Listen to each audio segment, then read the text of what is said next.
Lawyers representing some of those affected by the Glasgow helicopter crash have begun legal action against the aircraft's operator. 10 people died when the Police Scotland helicopter crashed into the roof of the Clutha pub on 29 November last year. Legal firm Irwin Mitchell has sent a letter of claim to the legal representatives of Bond Aviation Group. It also reiterated calls to improve flight safety. The firm is seeking compensation for relatives of those who died, as well as people who were injured. One of the law firm's clients is John McGarrigle, whose father, also called John, died in the tragedy. It has not yet been established what caused the crash, although investigators have said initial evidence ruled out major engine or gearbox failure. Irwin Mitchell partner Elaine Russell said, "Our clients have faced a difficult and traumatic time across the Christmas period after losing loved ones in the Clutha tragedy, and we continue to eagerly await further information from the Air Accidents Investigation Branch,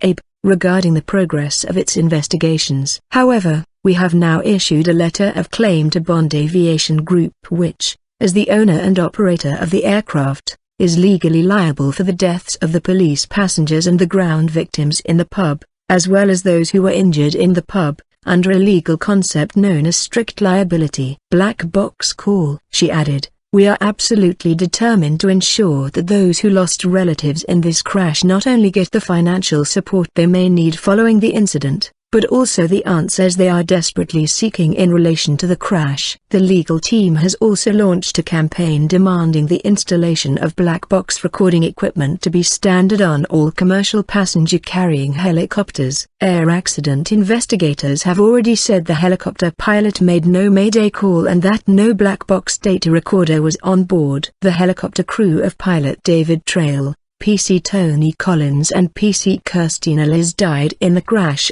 as well as 7 customers in the pub.